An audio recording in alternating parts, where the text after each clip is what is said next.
Some moments in combat sports history are not planned, they simply happen, and when they do, they become legend. Venice Beach, California, Gold's Gym, summer of 1974, early afternoon. The most famous bodybuilding gym in the world is packed with the biggest, strongest, most muscular men on the planet.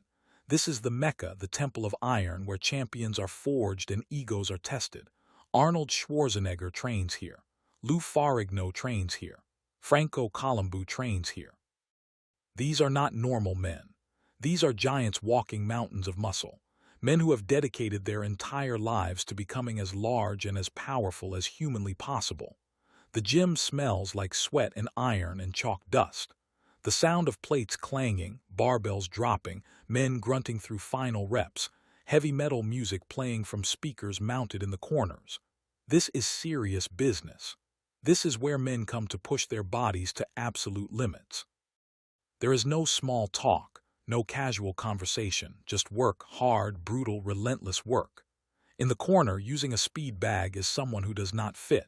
He is small, lean, compact Asian, 57 in, 135 lb. In a gym full of men who weigh 250 lb or more, he looks almost fragile. But anyone who knows anything about martial arts recognizes him immediately. Bruce Lee, the most famous martial artist in the world, currently filming Enter the Dragon. Taking a break from the Hong Kong heat to train in California for a few weeks, staying sharp, staying ready, Bruce hits the speed bag with rhythmic precision. His hands are a blur. The bag responds with a steady percussion. Rat-tat-tat-tat-tat. Perfect timing, perfect control. He is not trying to impress anyone. He is simply working, maintaining the reflexes, keeping the speed. This is what he does every day without fail. The discipline never stops. The front door opens. Sunlight floods in. A figure enters and the entire gym seems to pause because this figure is enormous. 67 in tall, 308 lb, long blonde hair flowing past his shoulders, handlebar mustache, wearing a tight tank top that shows arms as thick as telephone poles. This is Bollea, better known to the world as Hulk Hogan. 21 years old, already making waves in professional wrestling, already developing the persona that will make him the biggest star in wrestling history. But right now, in 1974, he is young, hungry, full of confidence that borders on arrogance.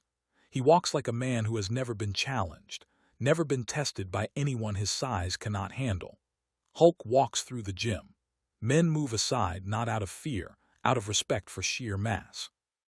He is the biggest man in a gym full of big men. He knows it. He carries himself like it. He heads toward the free weights, begins loading a barbell for bench press. Plates, more plates, 400 lb. He lies down, presses it, 10 reps. Easy. He sits up, looks around, making sure people are watching. They are. Some impressed, some indifferent. In Gold's Gym, strength is common. Size is common. It takes more than lifting heavy to stand out here. Hulk's eyes scan the room. They land on Bruce, still hitting the speed bag, still focused, not paying attention to anyone else. Hulk watches for a moment, then calls out. His voice is loud, booming, impossible to ignore. "Hey little man, that's cute. You got fast hands." Bruce does not stop hitting the bag, does not acknowledge, just continues working. Rat-tat-tat-tat, the rhythm never breaks. Hulk stands, walks closer. He is not used to being ignored, especially by someone half his size. He steps into Bruce's peripheral vision, forces himself into the space. "I'm talking to you, man. You're Bruce Lee, right? The Kung Fu guy." Bruce stops the speed bag, turns, looks up and up. Hulk towers over him. The size difference is almost comical. Bruce looks calm, unbothered. He wipes his hands on a towel hanging from the bag stand. "Yes, I'm Bruce. And you are?" Hulk grins, extends a massive hand. Bruce shakes it. Hulk's hand completely engulfs Bruce's. Hulk squeezes. Testing, seeing if Bruce will wince. Bruce's expression does not change. He squeezes back, not competing, just matching. Hulk feels it. The grip is strong, stronger than expected from hands that small. He releases. "Name's Terry, but people call me Hulk. I'm a wrestler, going to be champion someday. Biggest star in the business." Bruce nods polite. "Good luck with that." Hulk laughs, looks around, making sure others are listening. "You know, Bruce, I respect what you do. Martial arts, all that discipline and stuff, but let's be real. In a real fight, size matters. I'm 140 kilos of pure muscle. You're what? 60 kilos, I could just grab you and it's over, no offense. The gym has gone quieter. Men are pretending to train, but everyone is listening. This is interesting. Hulk Hogan, Bruce Lee, size versus skill. The age-old debate about to play out in real time. Arnold is watching from across the room. Lou Ferrigno has stopped his set. This might be good. Bruce's expression does not change. He is not offended. He has heard this before 1,000 times from 1,000 big men who believe their size makes them invincible. He could walk away, ignore it. But there is an opportunity here, a teaching moment, not just for Hulk, for everyone watching. You think so? Bruce asks quietly. Hulk nods, confident. I know so, man. It's just physics. Mass times velocity equals force. I got the mass. You're fast, sure, but fast doesn't beat strong. Bruce considers this, then asks, would you like to test your theory? Hulk's grin widens. You serious? You want to go? Bruce shakes his head. Not go test, no competition, no ego, just experiment. You try to grab me. Use your size, your strength. See if you can control me. I will show you something about physics. You might not understand yet. Hulk looks around. This is perfect. Everyone is watching. He gets to demonstrate his dominance over the famous Bruce Lee. Prove that wrestling, that size, that power beats martial arts. This will be a great story. All right, let's do it. But I'm not going to hurt you, man. I'll be gentle. Bruce smiles slightly, appreciated but unnecessary. Use your full strength, I insist. Arnold moves closer. This needs to be seen up close. Lou follows, soon. 30 men have formed a loose circle around Bruce and Hulk. The gym floor clears. Space is made. This is happening. Hulk rolls his shoulders, cracks his neck. He is loose, relaxed. He has wrestled men his size, men who are trained to fight. Bruce is tiny. This will be easy, embarrassingly easy, maybe too easy. Maybe he should let Bruce try a few things first so it does not look like a complete mismatch. Bruce stands in the center of the cleared space, relaxed, hands at his sides. Not in a fighting stance, just standing, natural, waiting. Whenever you're ready, Bruce says. Hulk approaches. He decides to be sporting. He will try a simple grab. Just reach down and grab Bruce's shoulders. Show everyone that once he has his hands on the little guy, it is over. He reaches out, both hands extending toward Bruce's shoulders. What happens next takes 9 seconds, but to everyone watching it seems both faster and slower, like time breaks, fragments, becomes fluid. Hulk's hands reach for Bruce. Bruce does not move away, does not retreat. Instead, he steps slightly to the side, just an inch. Hulk's right hand misses completely. His left hand grazes Bruce's shoulder but finds no grip. Hulk adjusts, reaches again, faster this time, more aggressive. Bruce is no longer where Hulk's hands are going. He has moved. Not dramatically, not with big flashy movements, just enough. Always just enough. Hulk becomes frustrated.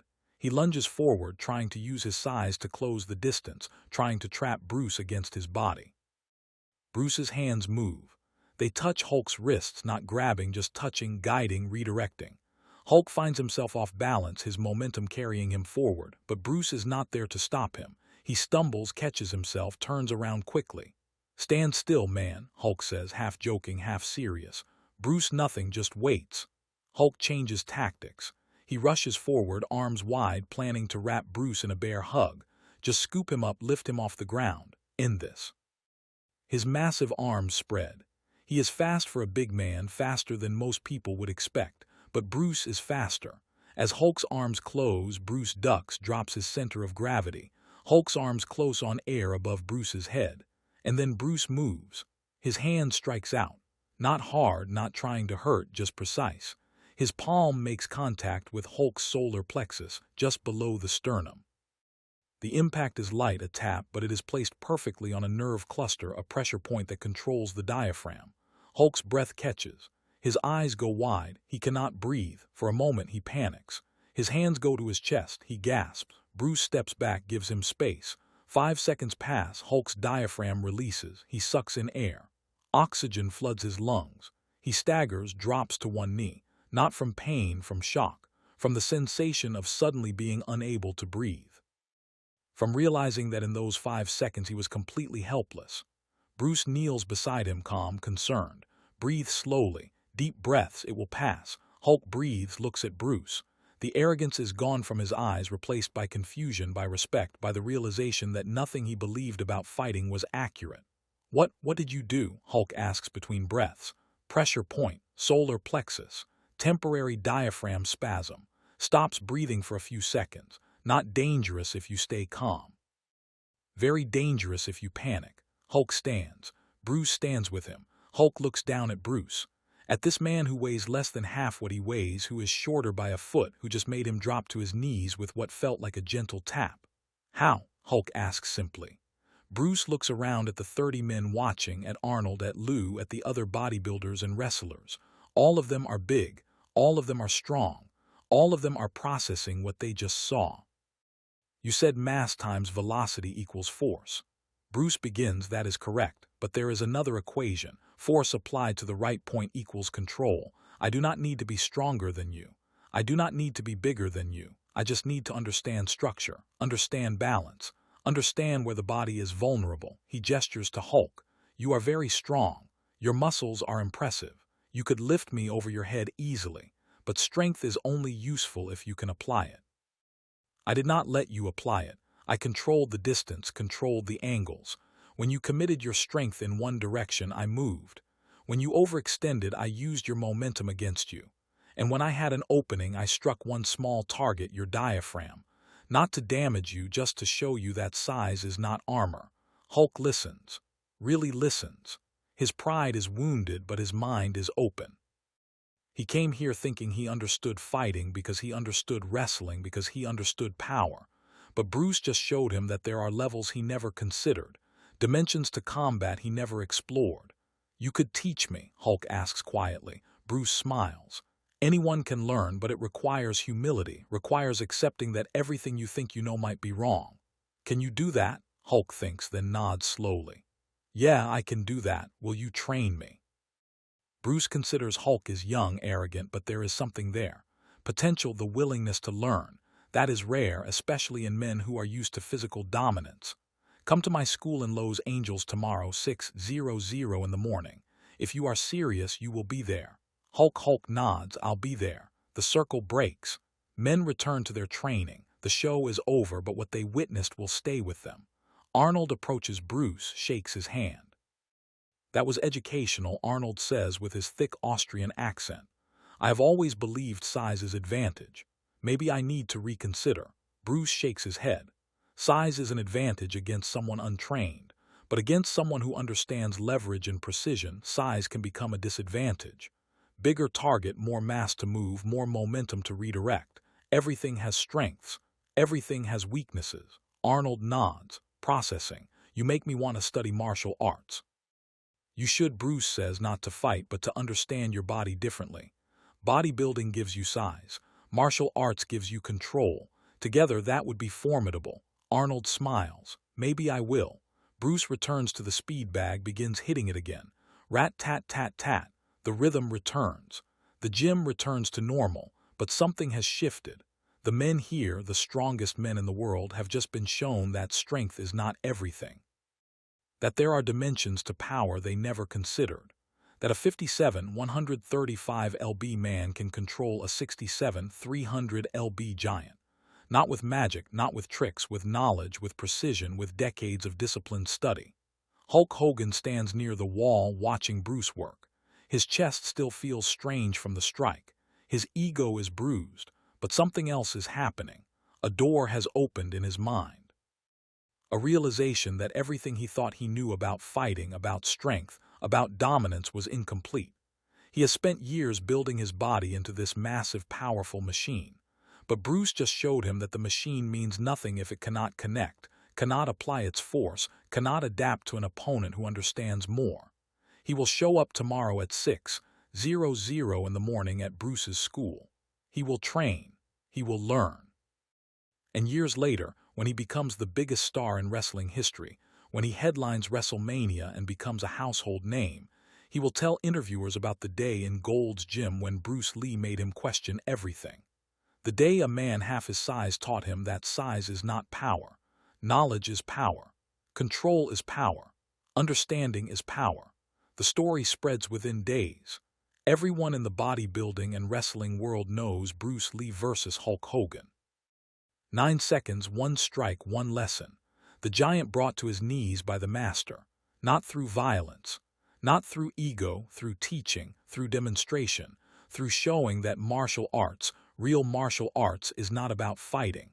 It is about understanding the human body so completely that you can control it with minimal force applied to the right point at the right time. Gold's Gym becomes pilgrimage site. Men come hoping to see Bruce, hoping to learn from him, hoping that maybe, just maybe, he will show them what he showed Hulk. Some get the opportunity, most do not. Bruce is selective. He teaches those who are ready, those who can set aside ego, those who understand that learning requires admitting you do not know. Hulk Hogan does show up the next morning. 6:00 a.m. Bruce's Los Angeles school. He trains for 3 months, learning basics. Learning that wrestling and martial arts are different languages, both valid, both effective, but different. He learns to control his breathing, to use less strength for more effect, to understand structure and balance. And when he returns to wrestling, he is different, more efficient, more controlled, more dangerous. Not because he is stronger, because he is smarter. Years later, in an interview, Hulk is asked about his toughest opponent. He smiles. Bruce Lee, 1974, Gold's Gym, 9 seconds. He made me realize I didn't know anything about real fighting. Changed my whole perspective. Best lesson I ever got. The interviewer asks, "Did he hurt you?" Hulk shakes his head. "No, that's the point. He could have easily, but he didn't. He just showed me that's a real master. Doesn't need to prove anything. Just shows you the truth and lets you decide what to do with it. And that is how the legend lives.